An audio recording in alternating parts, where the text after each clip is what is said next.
Hey guys, welcome back to my channel, and if you are new here, then welcome to my channel. I'm glad to have you here today. My name is Abby. I am a stay-at-home homeschooling mom of 5, and I really enjoy sharing homeschooling and homemaking content here on my channel. So if you like what you see, or that is the content that you like to watch here on YouTube, then make sure you hit that subscribe button down below. So today's video is part of a monthly open collaboration series that my friend Jessica from the Waldock Way and I open up to everyone to participate in each month. The topic this month is morning time in our homeschool. So I'm gonna tell you in just a second how I plan to share about our morning time today. If you are interested in adding a video to today's collaboration, any sort of video about morning time in your homeschool, you can check out the info in the description box down below as far as the requirements for being a part of this collaboration. It's very simple, and how to add your video to the playlist. I'm also gonna pin a comment in the comments down below. A lot of times people struggle with adding their videos to the playlist. It can sometimes be a little difficult until you get the hang of it. So if you would rather, you can just leave your video link in that pinned comment that I have in the comment section, and I will be glad to add it for you if you don't want to add it yourself. If you do not want to participate in the collaboration, but you just want to follow along and see how everyone else does morning time in their homeschool, then make sure you follow along with the playlist that I'll also link down below in the description box. Jessica and I started this open collaboration series 2 years ago. This is our 3rd year doing this, and the purpose of it was to show that there's not just one right way to homeschool, and hopefully you'll find other channels here that do things in a way that's very similar to you or appealing to you. Getting real bright here. So I'm gonna go ahead and show you about morning time in our homeschool. Now, I've shared what's in our morning basket. I've shared how I schedule our morning basket. I share day in the life videos where you get glimpses into our morning basket, but I thought that today I would do a full breakdown of exactly how I teach morning basket. So if you are interested in seeing my exact methods of how I teach morning basket without my kids in the room, because it's difficult for me to explain while I'm actively teaching morning basket, then give this video a thumbs up and stay tuned. Okay, so like I said, I'm gonna show you exactly how I do morning basket in our homeschool if it was a perfect day and there were no distractions and everybody went along with everything perfectly. So this is the reason why I'm sharing in this way instead of trying to do it in real time.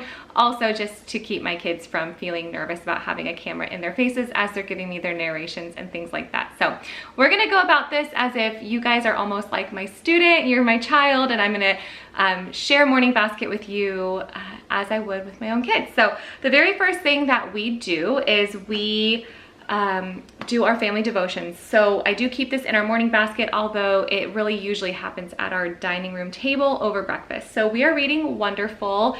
Last year we did Theology and we really enjoyed it. Like I said, our curriculum choices, if you guys want to know a little bit more about any of this, is that video is in the description box down below. So the next one that my kids and I have to do is this: Jesus is our shepherd, Psalm 23.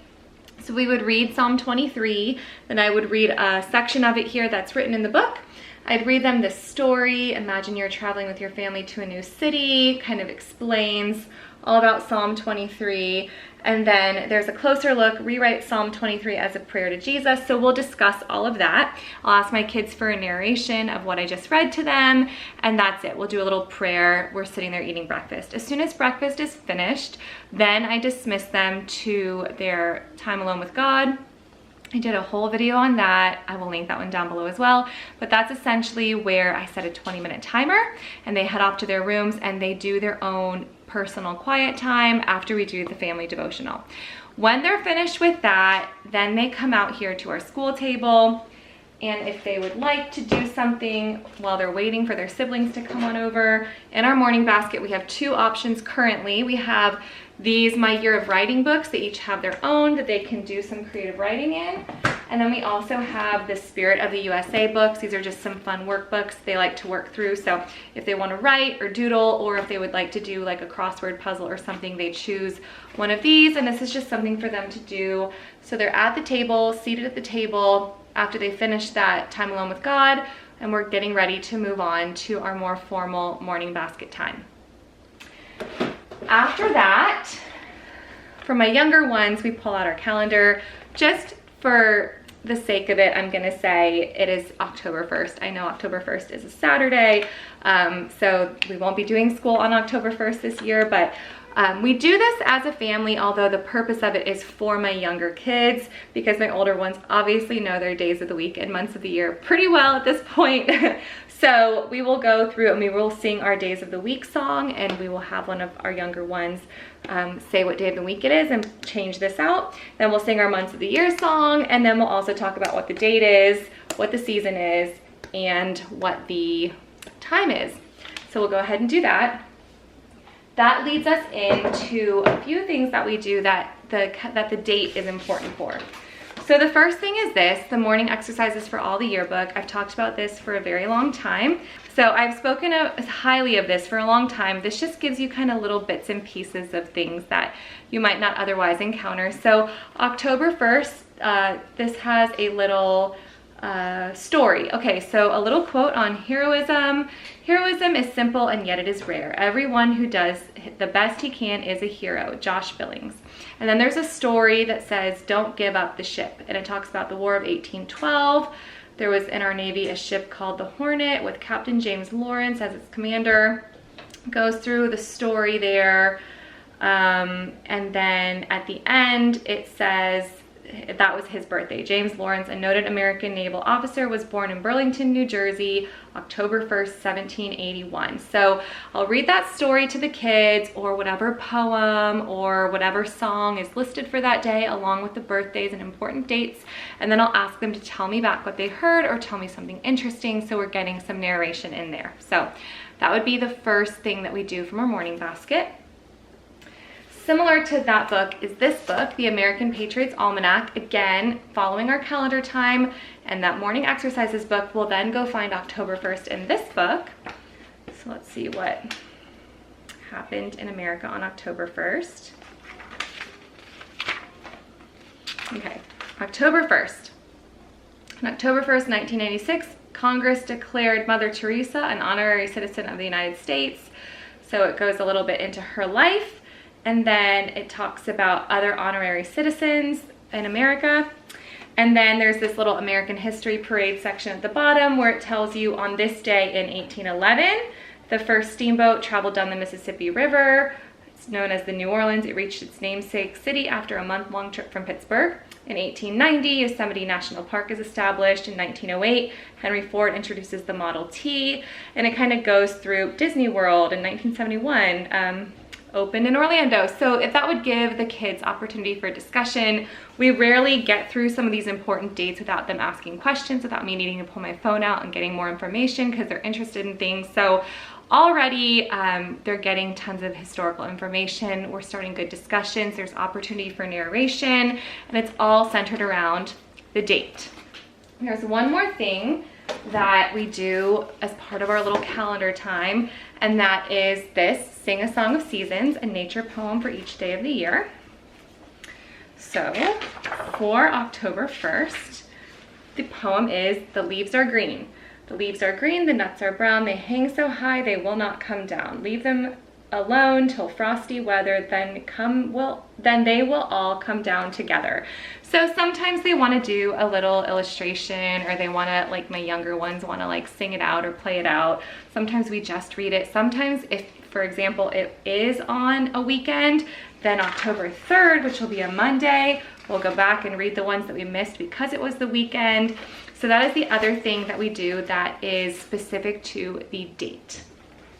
From there, we'll go into our recitation. So we have catechism. So we'll work through our catechism for just a couple minutes.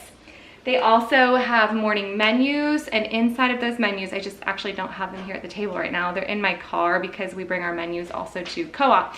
But in their menus, they have their memory verse that they're memorizing this year, which is Psalm 139. So we'll work through that a little bit. And they also have their maps that we use for map drill, which I will get into map drill in a little bit here. So they've got all of that recitation that they're working on, as well as their hymn, which is Great is Thy Faithfulness. All of those things, sounds like a lot, it's really not a lot. All of those things happen every morning. So we do our devotions, their time alone with God. We do the calendar. We read the American History Parade or the American Patriots Almanac and the Daybook for Teachers, the nature poem, the catechism, and we work on their hymn and their Bible verse and their map drill every morning. That sounds like a lot. But after their time alone with God, those calendar things that I talked about that happen every day take about 10 to 15 minutes. It just really depends on how much discussion is happening at the table, but really reading a story, reading another story quickly, reading a little poem and being a little silly about it for a minute doesn't actually take that long. Neither does reciting 3 or 4 verses from a song or from the Bible. So it probably has taken me as long to explain it as it actually takes my kids to sit down and do it. From there, we move into things that do not happen every day. I'm going to break down exactly how I do each of these subjects, but please keep in mind that we only do 2 or 3 of these things every day. So I'm not doing all like 7 or 8 of these things. We're only doing 2 or 3 of these things every day, but I'm going to explain how I do all of it just so that you know exactly how I do it. If you ever see me mention like, oh, we did habit and poet today, you'll know kind of how I teach those things as part of our morning basket. So the first thing here is our habit. We are actually using book 2 right now. I have a whole video on this that does a whole flip through about how to do Laying Down the Rails by Simply Charlotte Mason. So the habit that we just finished up is the habit of self-restraint and indulgences. So for this, we'll discuss what that means. It means showing, don't tell my kids I couldn't recite it. Enjoying pleasure in moderation, not being controlled by desire. So we'll read through one of these lessons and we will discuss it. So one of the lessons in here was lesson 5. Sometimes people find importance in being in the spotlight, owning lots of fine things, or gaining prestige in their profession. They chase after these things, losing sleep, community, tranquility, and sometimes even leaving their spiritual lives behind. Finding a balance is key. Read and discuss the Aesop fable below, and it's the town mouse and the country mouse. Very short, so we would just read that and then the kids would discuss it. And then we would maybe talk about how that relates to our habit of having self-restraint and indulgences. And when I'm doing narration and asking the kids to tell things back to me, I'll start with my younger ones and move into my older one. So I'll say like, Annie, tell me about that story. And she might say, 2 things about it. And then I'll say, Eli, tell me a little more. And then I might ask Jessie or Bella to retell the whole story or to fill in details that the younger kids didn't share, or I might have them do a written narration and turn it into me later, things like that. So we would do habit twice a week in our morning basket. So that's one of the things we may do. The next thing that we may do is this Play and Learn Spanish. This study that goes along with this book is by Delightfully Feasting. And so we do this 2 or 3 days a week. I should have mentioned that we do habit 2 days a week. So so this can be done once a week or this can be done twice a week. We actually do it 3 times a week with her breakdown of 2 lessons per week, but one of the lessons we typically need to repeat or review. So we're on lesson 4, which, like I said, we've been breaking it down slowly. So we've been doing this for longer than 4 weeks, but we're taking our time with it. So the next one the next lesson within lesson 4 would be section 3 rhyme and section 4 lesson. We've already done the story and we've done the vocabulary. So say, we finished our calendar time and we're opening Spanish up. And so the first thing I would do is we would do the rhyme. We are listening to Out of a Salad Plate. We're going to listen to it in Spanish, translate it into English. We're going to listen again and have my child see if they can guess or recognize any words. And then I'm going to have them repeat line after line in Spanish. Then we're going to open up to page 16 and 17. We're going to listen to page 16 in Spanish, translate page 16 to English, listen to page 16 again in Spanish, asking for my child to listen for any words. We're going to go over the vocabulary words a few times, and we're going to have the kids repeat a few phrases from page 16 after me, one at a time. So then we're going to repeat all of that on page 17, which is why I said that we kind of break that down into more than 2 lessons a week, because For my kids, that would be one lesson, and then the next lesson we would do all of that again, but on page 17 with other words and other phrases. So that takes us maybe 15 to 20 minutes, whereas the habit takes us maybe 5 to 10 minutes. So as you can see, like everything, we don't have time within the hour to do everything. It just, you know, I schedule things accordingly in my planner, which I just shared how I plan last week or the week prior. Another thing we may do after calendar time is our missionary. So we are doing this Heroes for Young Readers from YWAM. So we're doing Adoniram Judson right now. My older kids read the chapter books, but I read the poems to my younger kids still. So let's see where we left off with Adoniram Judson. It was his friend, yeah, his friend Jacob had just passed away.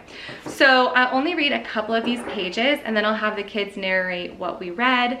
So they'll catch us up to where we are. I'll have the kids share what we read last time. So they'll share, you know, he heard his friend Jacob passed away, and he, you know, was his friend had passed away without ever having known the Lord. So I would read a couple pages next. For several hours Adoniram sat, too stunned to move, and when he rode away, the clopping of his horse's hooves in rhythm seemed to sound the words that pounded through his head as he continued traveling west. He's lost, he's gone, he's dead. An hour passed, and then he turned around and headed back to where his parents lived in search of something his life lacked. He went to Bible school, and with his bright and well-trained mind asked many thought-out questions about God and all mankind. He read the Bible, studying it for months until he knew for certain that God loves us, that the Word of God is true. He realized then life should be lived for God and others too, and prayed for God to show him helpful things that he could do.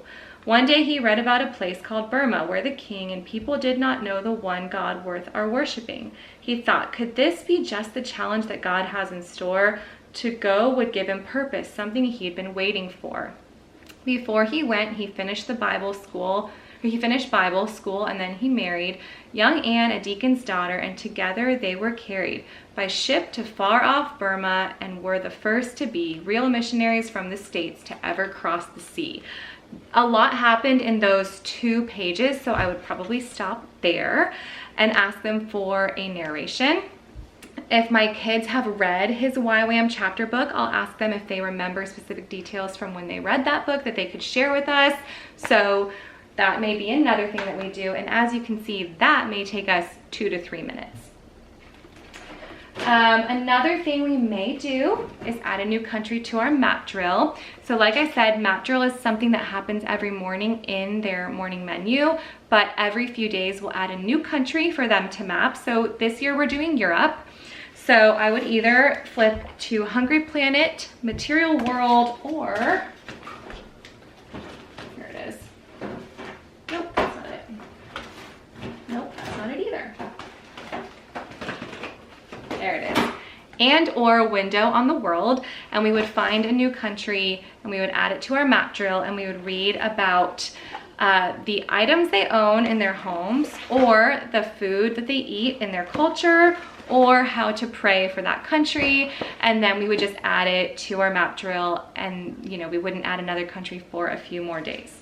So another thing we may do is geography in that way, so adding to our map drill. And these lessons are pretty lengthy, so we don't read everything that's in it. We read some facts, we read some of the paragraphs, but we don't necessarily always read an entire lesson. We look at the pictures, we discuss the culture. Another thing we may do, oh, I wonder if I even have it in here. I don't think it's in here for some reason. Oh, here it is, okay. So another thing we may do is our composer. Now, you will notice that I don't ever put artist, composer, or poet together on the same day. That's because I've noticed that as I'm reading their biographies bit by bit to my kids, if I read 2 of them on the same day, they tend to just mix them up together. So artist, composer, and poet I keep separate on separate days. So our composer this year is Liszt, so we will read a little bit of his story, where we are right now in his story. He's just a funny personality, so the kids are pretty amused by his story. So within this book, it has the story of Liszt, and I've been keeping it pretty light for the kids, so we haven't read through it yet this term. So where we are right now, I don't have it marked in here. Here it is. A day in the life of List. They just talked about how he pranked one of, if his student was a gentleman, he would prank them. And so that's it. So I would read the next part about how he would eat a light lunch and he would spend some time devoting himself to composition. He would sit at a table with a large roll of music paper and smoke cigarettes the whole time. I would probably read, that goes through 2 or 3 hours of his day. So I would read a few paragraphs, not really ever a whole page. And that's just because some of my kids are younger and they really have been hanging on to his story because it is amusing. He was a very funny personality, much different than a lot of the artists, poets, or composers that we've studied in the past. So I don't want to like put too much in their minds at a time. We just read a little bit, discuss it, and then I will introduce a new composition. So there are a few CDs in here. We right now have disc 1 in our CD player. So I might put it on and let the kids color or work in their notebooks or work on those activity books while they listen to a new song. And then I will give a little bit of information about the song. If it's in here, not all of the songs are listed in here. Sometimes I just play a new composition for them. Sometimes I play it and read about it to them. Now while we read his biography and we introduce new compositions only 1 day a week, we actually listen to his music nearly every day, which is why that CD is still in my CD player. So they're getting very familiar with his music for this entire school year.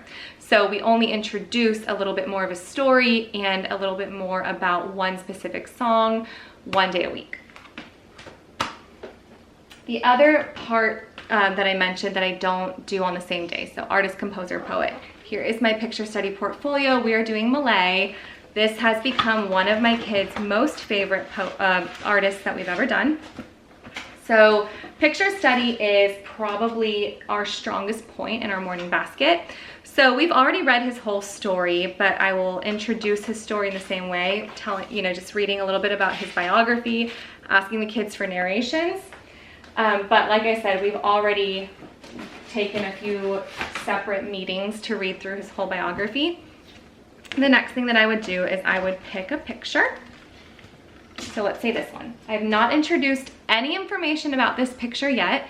I will set a timer for 2 or 3 minutes and I will set this out. Well, I don't know how long I was talking before my camera decided I was done, but I hope I didn't lose too much footage here. So as I was saying, I will choose a picture without having introduced any information about it, and I will set a timer for 2 or 3 minutes, and I'll just display this picture on the table for the kids. So here's a new one that they've not done yet because their other ones are hanging up in the schoolroom. So I will put this picture out for them for 2 or 3 minutes, and they're just looking at it quietly. The instructions, which they're very familiar with, so I don't have to tell them every time. Excuse me. The instructions are to try to close your eyes and see if you can imagine this in your mind. If you can't, look at it a little bit longer. So they look at it very intently. After the timer goes off, one of them will flip it over, and then I will start with my younger ones and move up through my older ones. I'll ask my younger ones to tell me 2 or 3 things they remember about the picture. How did this picture make them feel? What do they think is going on in the picture? I'll have my older ones add on to that. They usually can tell me tons of details that I didn't even see by glancing at the picture. Their narrations can last anywhere from 15 seconds for my younger ones to like a full 2 minutes to my older ones, explaining details, what they think is happening, what it reminded them of from past pictures we've done by this artist. If they're stumped and they don't have anything to ask me, I can ask them questions like, what colors did you see in this picture? What time of day do you think it was in this picture? Give them some leading thoughts, but we rarely get stumped any longer. After they've all shared their narration, I will flip the picture back up. They'll all kind of look at it and see things that the others had mentioned that they maybe overlooked. And then I'll ask them a few simple questions. What medium do you think was used in this picture? Most of them are done the same, or by each artist are done with the same medium. So they'll say, oil on canvas, because that's most of what Malay's pictures have been. I'll ask them what they think, and this is a voluntary one. I don't ask them each individually, but I'll say, if you could name this picture anything that you wanted, if this was your picture, what would you name it? And so they'll come up with different names for the titles. At that point, I'll then tell them what the title is, and then within this book, here it gives me some information about the picture. So I would say, this one is called The Gleaners. It was painted in 1857, oil on canvas, and it's hanging in Paris. So then I may give them a little bit of the information. It talks about what gleaning is, where you can find information about that in the Bible. It'll say, notice the full carts of wheat in the background, contrast those abundant harvests with the small gathering by the 3 women in the foreground. What does this painting tell us of the character of these peasants? So that can lead us into further discussion. So that would be the next thing that we may do in our morning time. The other thing that we may do is our poet. So this year we are doing John Greenleaf Whittier. This is a similar thing where we've read through his story, so I may read a section of his biography and ask the kids to narrate it back. But really, mostly what we do with this is we just read the poem. So I'll have my kids close their eyes if I feel like they're struggling to pay attention. Their favorite poem was The Barefoot Boy.